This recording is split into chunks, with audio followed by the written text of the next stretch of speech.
Hey there, welcome to episode 130 of the Quaggling Sand audio program. I am your host, Dan Hugo. As usual, we are recording this at 9:22 p.m. Pacific Daylight Time here in Greater Vegas on Tuesday evening, May 5, 2026. We normally publish new episodes of Quaggling Sand on Wednesdays, often in the morning. I think this time we might make it. Celebrations shall commence shortly.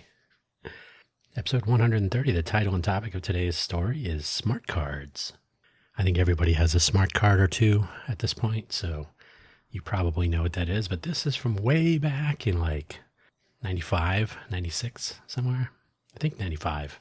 No, 96. It was first half of 96. No, middle. Anyway, we'll get there. Smart cards, yes. Chip cards. The German chip card. I think it was chip cotton for plural, something. I don't really speak German. Go figure. Quaggling sand. If you're new to quaggling sand is a technical term I coined when I was about 4 years old, I think. You are more familiar with the layperson term pins and needles, the return of circulation to usually a limb after it has gone numb from sitting on a foot, laying on an arm, etc. So when the sensation returns, quaggling sand.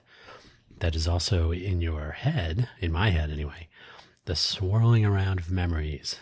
See, now you're picturing it. Recollections, tales to tell, stories, the whole deal. Sometimes they're fun, sometimes they're entertaining, sometimes insightful. Who knows? If you're on a treadmill right now, you're probably having more fun than I did during the smart card era. Hopefully, wherever you found this audio program, you're able to locate the episode description, which contains the show notes, including a brief summary, which I'll read to you. It's slightly longer than normal, but it's one big giant sentence. The links for today's episode, including the 2 usual show links, and then one Wikipedia link, which you may find helpful. So let's get started so we can get this thing published sometime in the next 12 hours. The summary of today's episode: smart cards. I think at this point, most people in the U.S. have at least one smart card in their pocket or somewhere near. But back in the day, they were more a European thing and a brand new notion here in the U.S.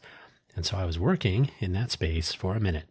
I think it was actually about 4 months, 5 months. We'll get to that. As usual, the Quaggling Sand homepage, Quoggling, pardon my voice, the weather. It is maximally annoying at this point here in Vegas.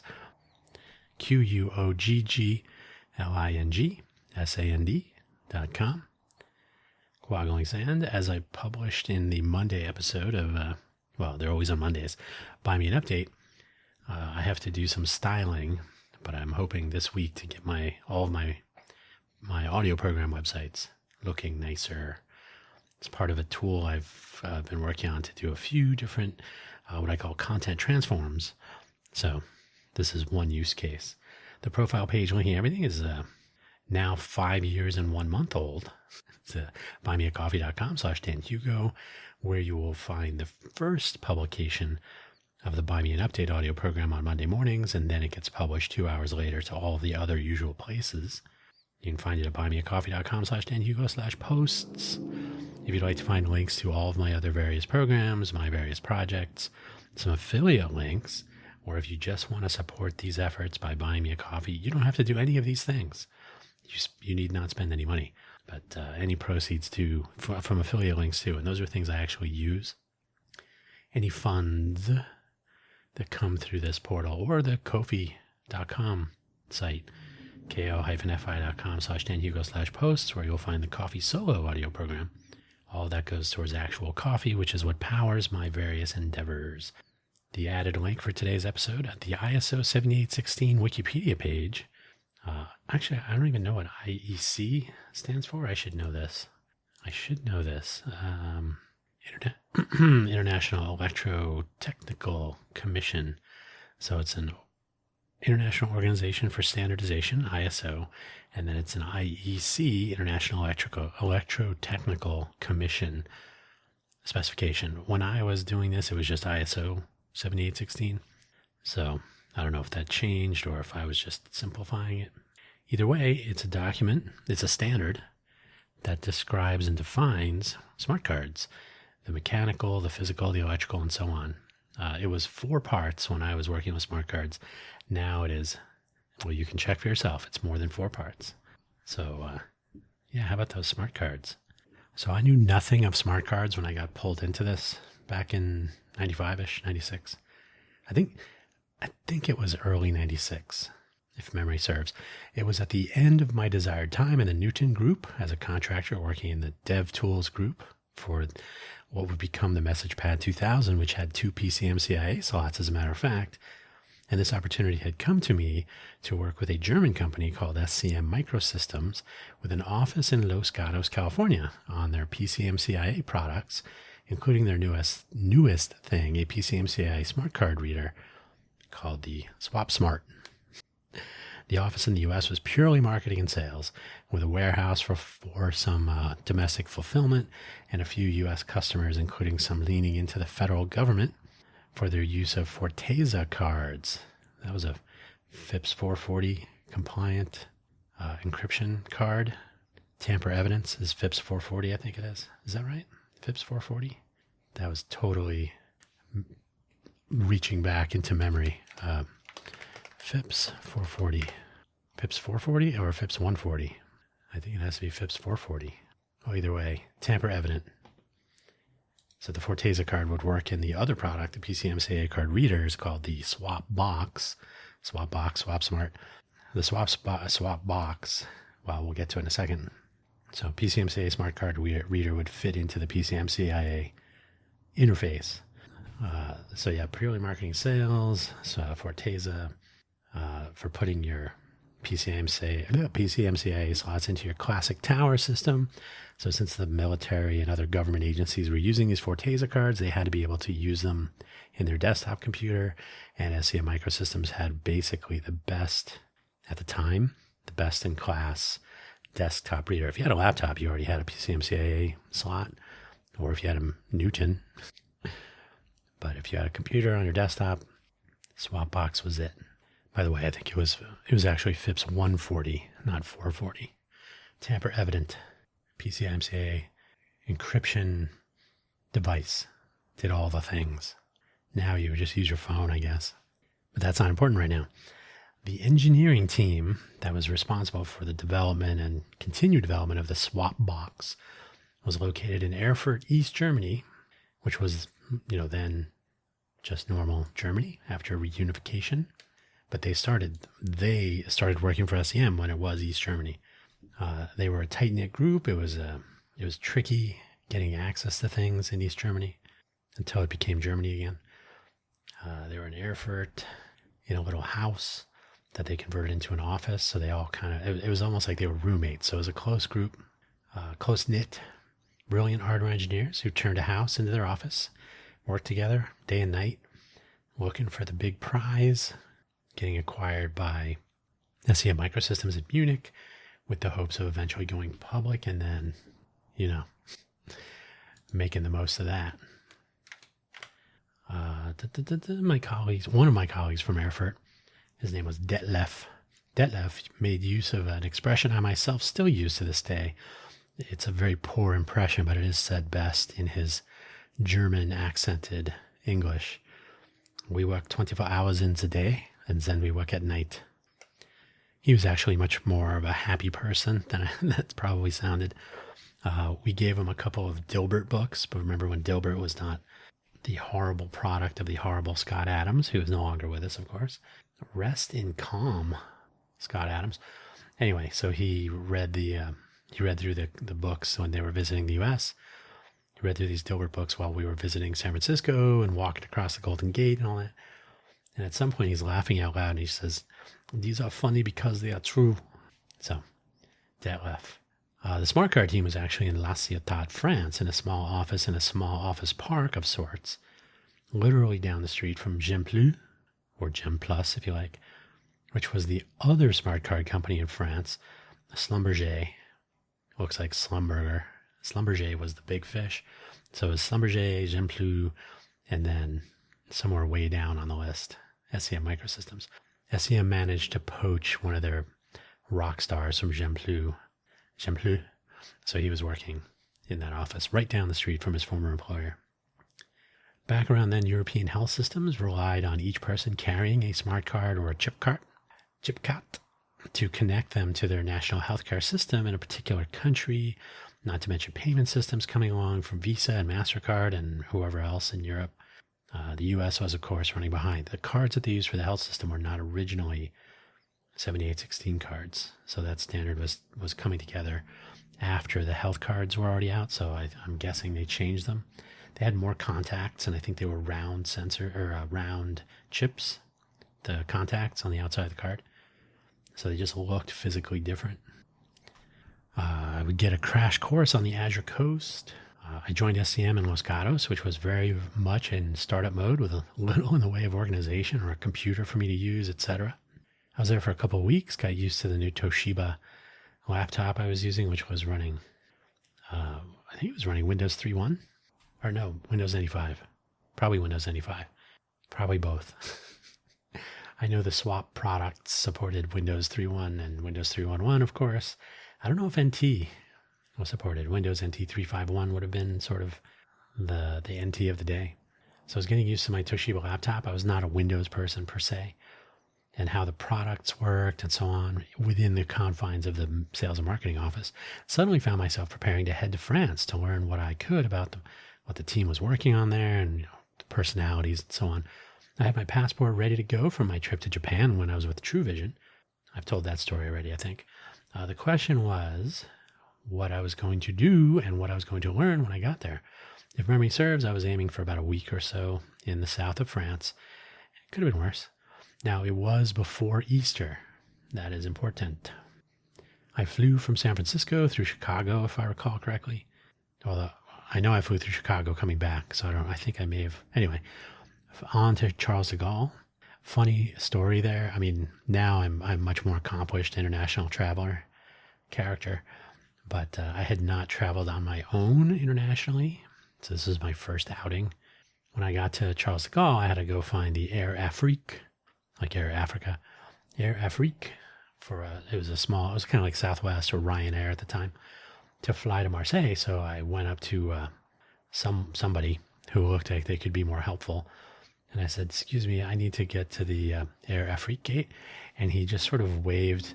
It was either get away from me or go, like the gate entrance is somewhere back behind me, like somewhere in that direction.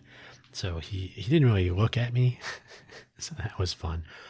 I ended up running into someone who was actually based in San Francisco because I flew United. So she was affiliated with United. I don't think she was on my flight. She was a flight attendant. So she said, "Oh, you're from America? I'm based in San Francisco." "Oh yeah, I flew here from the Bay Area." "Oh, okay, yeah." I said, so she pointed me in the right direction. So that was nice. So welcome to Charles de Gaulle. I would fly on then to Marseille, which is also sort of on the coast. It's a little bit north and west, kind of like up the coast. The airport is not on the coast, but Marseille, so pretty much on the coastal city. So once I was there, the office manager for the team, and she was a very nice older lady. I cannot remember her name, but she was very nice. She was cool. She was older to me at the time, but at the time she was probably younger than the age I am now. So she was really not old, to be honest, not old at all.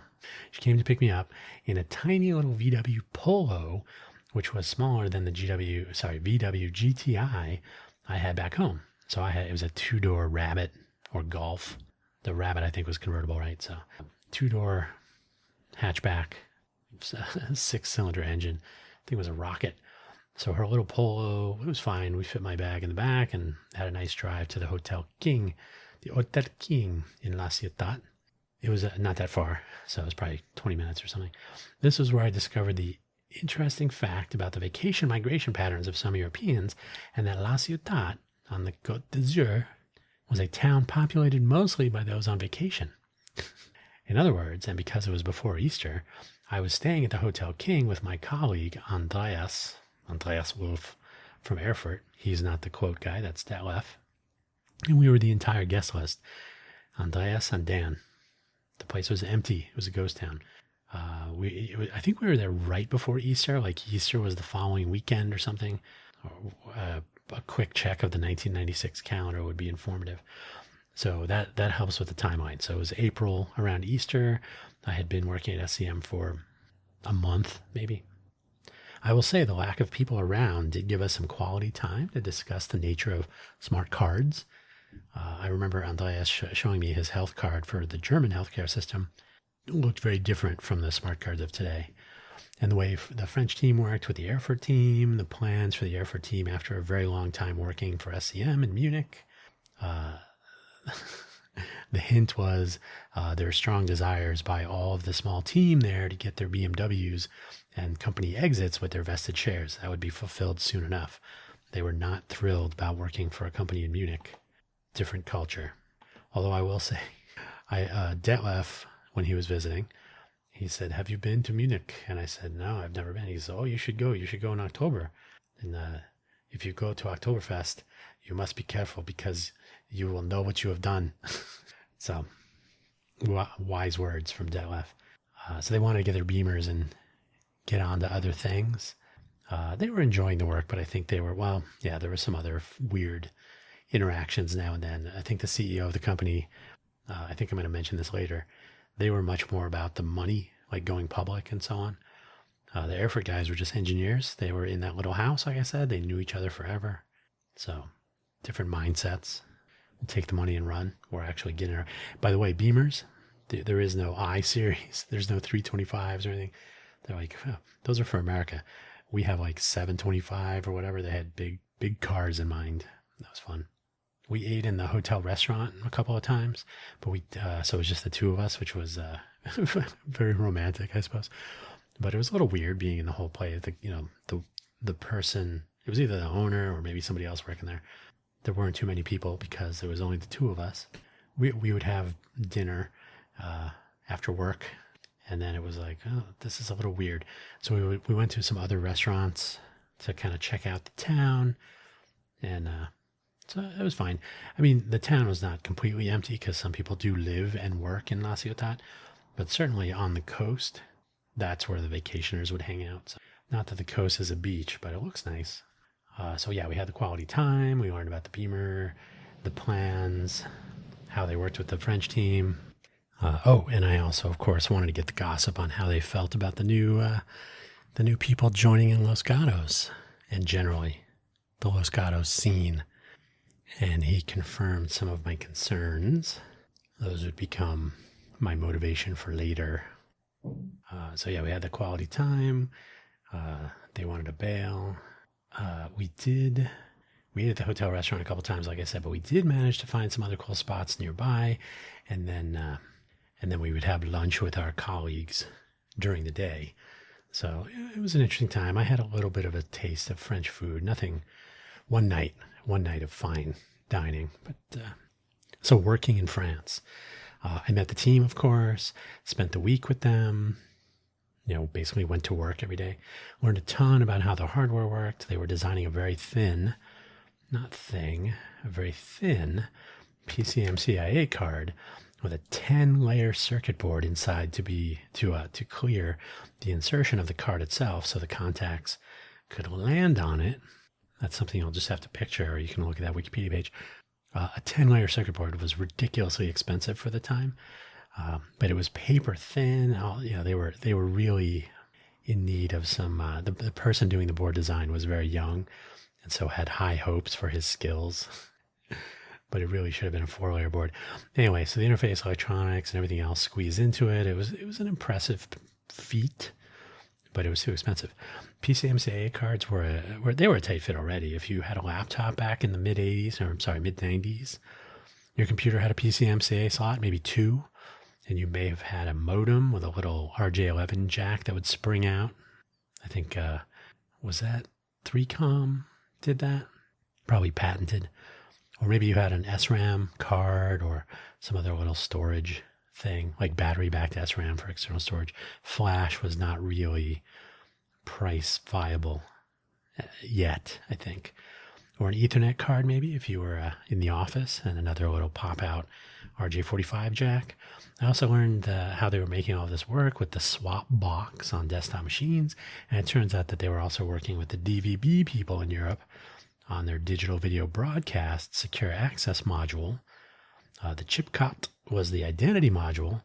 I don't know if they were in France or in Germany, probably Germany, but probably all of Europe eventually.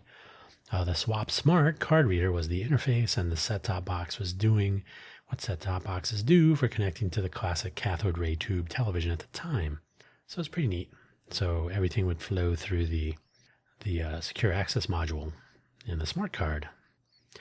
I don't know. I'm pretty sure they were not passing the video signal through there, but there was some sort of decryption or end user client verification or something going on. So it was pretty neat for the time. As I mentioned, I did not really know so much about smart cards, so here's where I learned all about the ISO 7816 4-part standard for the physical card itself, the chip mounted in the card, the electrical interface to the chip itself on the card, I guess technically in the card, and the basic software interface, T equals 0, T equals 1, etc. This standard would get more parts added over time for synchronous cards and contactless cards, which today you would call an NFC or an RFID card probably. These were the earliest days for all of this, of course, so everything was brand new. Kind of worked, kind of didn't. Somewhere in there I learned about SIM cards, which are almost fading away at this point with eSIMs taking over. But at the time, the ISO 7816 spec basically described a SIM card found in GSM 900 phones all over Europe, mounted in a card, physical spec and the mounting spec, so part 1 and 2, for other uses. So you could use it for digital video broadcast access, for example. Fun fact, the older health cards, and Andy showed me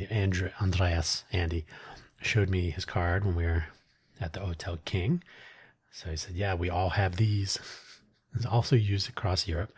Were based on an older contact scheme, so they really look very different. Can you hear my rice cooker telling me it's done? Sorry about that. So I'm pretty sure they migrated to 7816. Europe is like that. They would go with the one standard probably. So wrapping up my time in France, the week passed with good times, nice meals, and much learned. The team was very helpful, very familiar with each other. So they were all kind of a tight-knit group also, like the Erfurt kids. They were all older than me, so. But they were also very inviting. So I did not feel out of place, despite their habitually speaking French. They kind of go, oh, that's right, yes. Sorry. They made an effort to speak English because, Americans speak the one language and barely at that. At some point, the CEO of SEM Microsystems, Robert Schneider, came down with his family from Munich. Is it down or over? I don't know. And we had a nice team dinner. That was the sort of fine dining evening. It was a very nice restaurant at the holiday season peak. No, it was just commencing actually. But it was kind of crowded. The people were showing up for the town to kind of light up a little bit. So it was good times. So before Easter, La Ciotat was a ghost town of sorts. Like I said, there were people lived there, but it's pretty dead. Kind of like the Strip during the pandemic, right? Like, where is everybody? Jeez. Now the place at the time was booting up for a ton of visitors. I didn't fully appreciate it at the time, but in my hotel room at the Hotel King, I had a sliding glass door in my hotel room that literally opened up out onto the rocky coast of the Mediterranean Sea. I would look out the window every once in a while, but I was basically there going to work every morning and coming back in the evening and all that. So I probably would have taken more time to take that in today, but what did I know back then?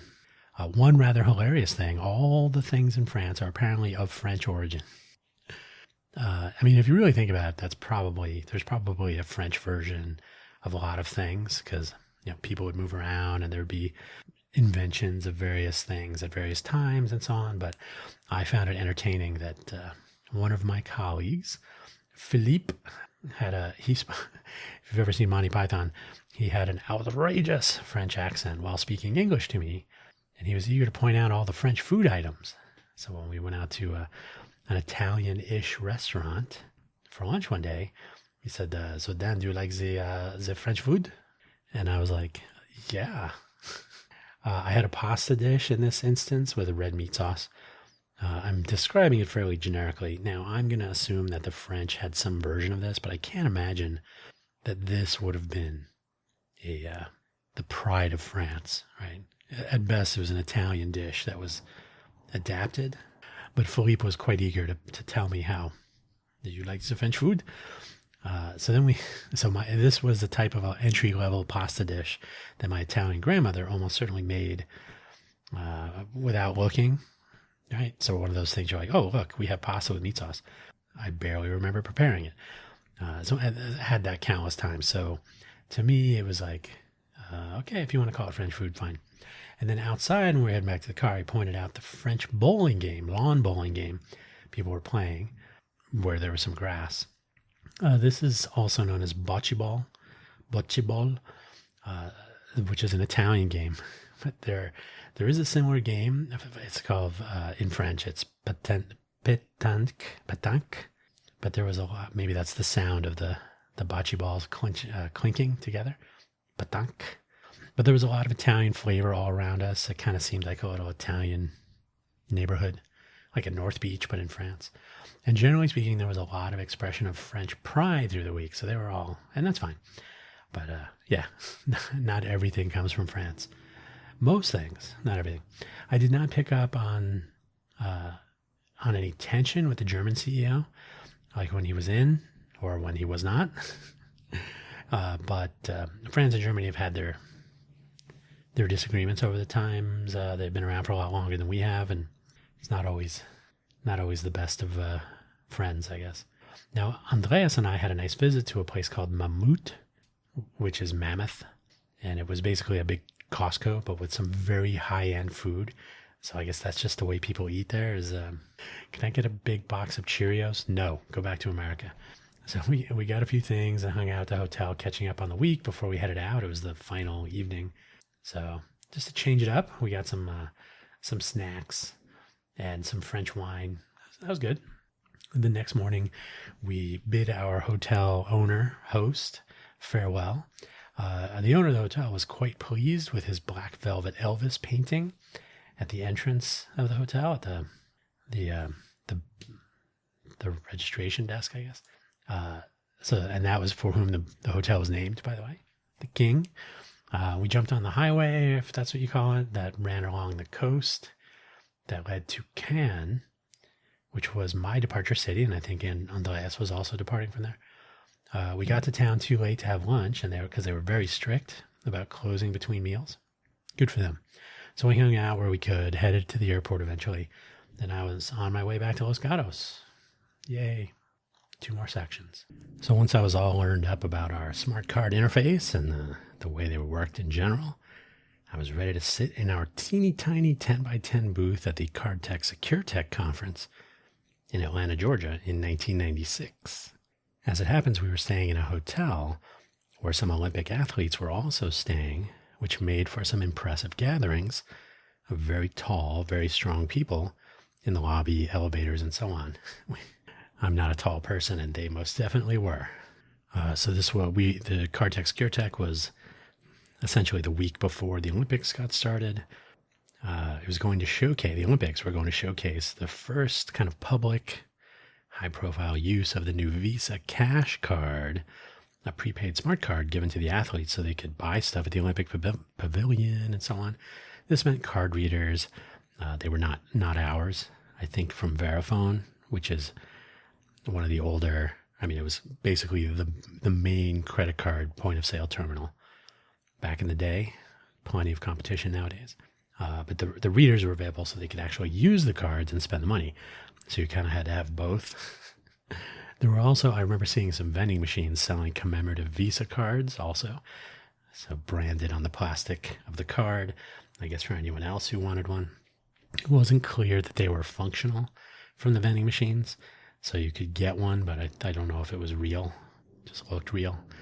The conference, production by a street. The conference itself was before the Olympics actually started, as I mentioned. So there was a lot of pre-game stuff going on. We didn't get into any of that, really. We did our time in the booth, the teeny tiny booth. We had a look around at some other exhibitors at the show, met a bunch of people in the biz, of course, and then we headed back to Los Gatos. Anyone who was around in 1996 may remember that someone named Eric Rudolph planted a pipe bomb in the Centennial Olympic Park. We had already departed, but that was definitely, that did shine a little bit of light on the trip, some new light, especially since we were in the general area more than once during our time there. So, I mean, it's entirely possible we walked right by where the pipe bomb would have been placed several days later. So there's that.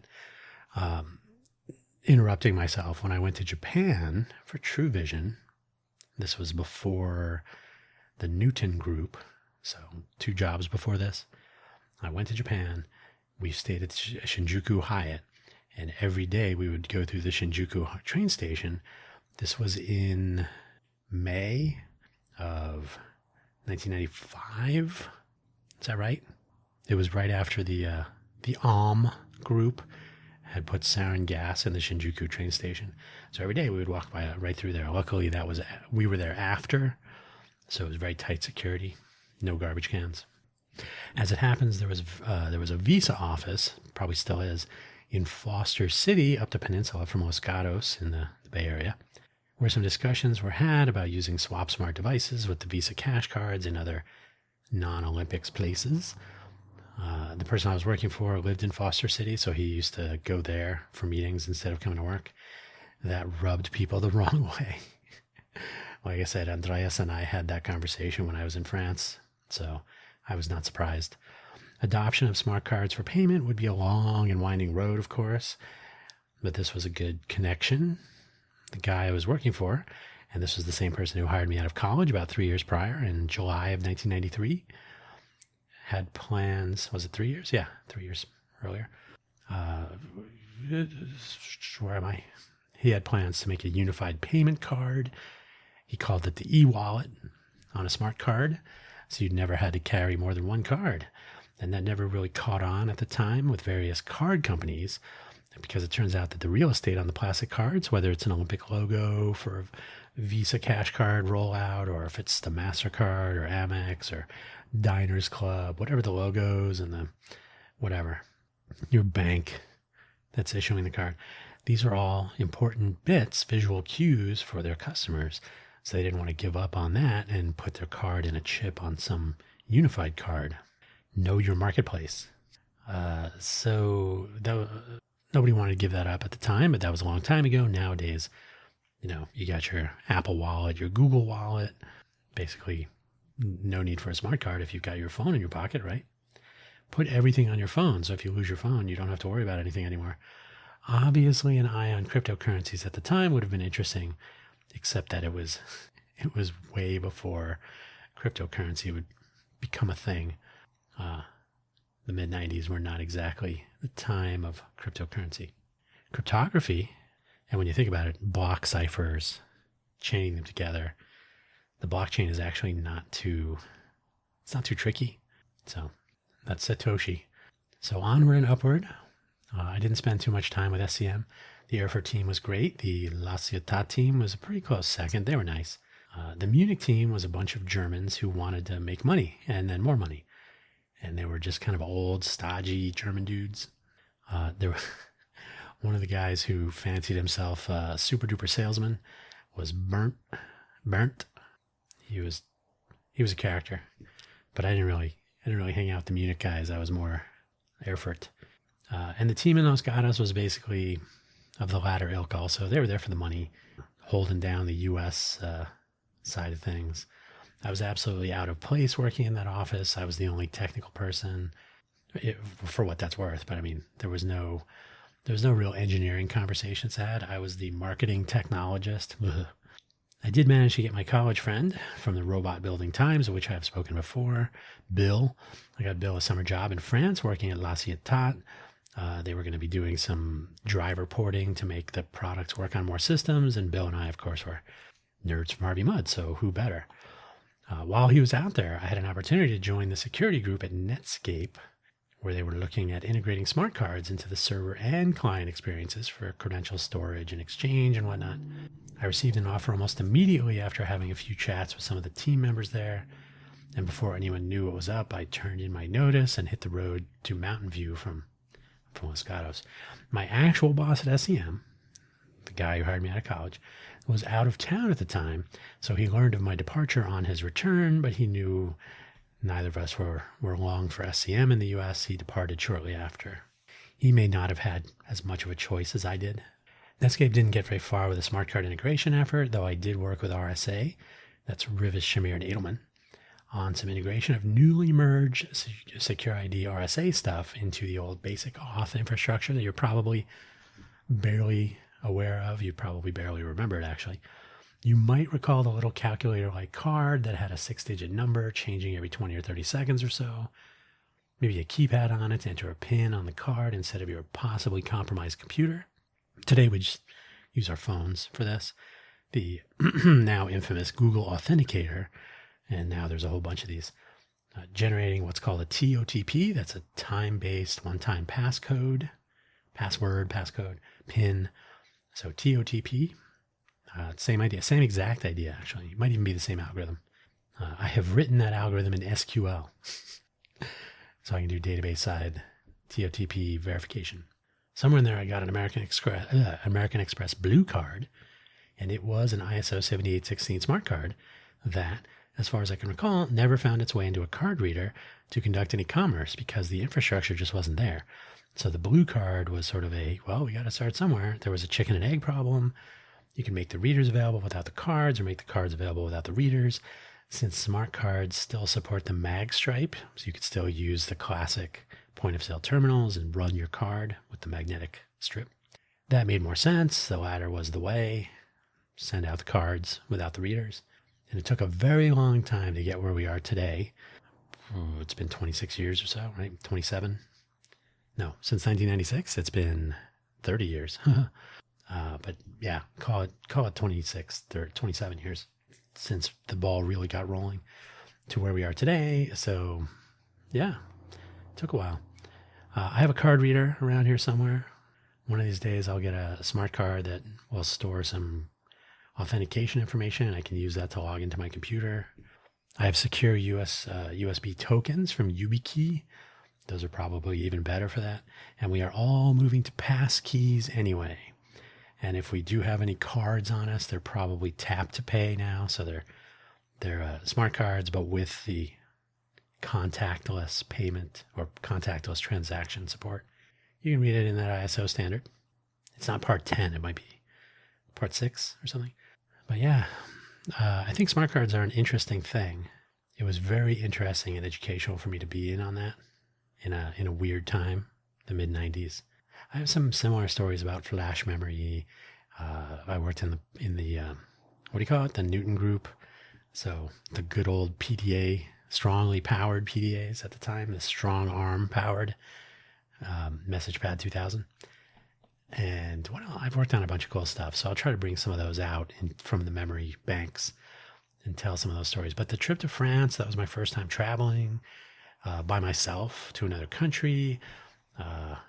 My first sort of interface across cultures and languages. Luckily, they all spoke mine, so I didn't have to worry about too much. Yeah, so a whole bunch of these little educational nuggets are strewn about through my timeline. So I'll try to come up with a way to make them interesting. I don't know if I succeeded today, but we'll see. Thank you for listening, as always. Thank you for enjoying my allergy onset in the wind-blown pollen and dust era. It happens every year here in Vegas, and I enjoy it every time. On that note, thank you for listening. Take care. We'll catch you next week. Or if you'd like to listen to any other episodes of my other programs, don't forget to go to buymeacoffee.com/DanHugo. You can find links to everything. You don't have to pay for anything. You can, but there is no requirement that you spend any money there. You can just go grab some other links to things, be on your way. And then the Buy Me an Update audio program will give you a quick rundown of what those are all about. That's it. The story is over. Take care now.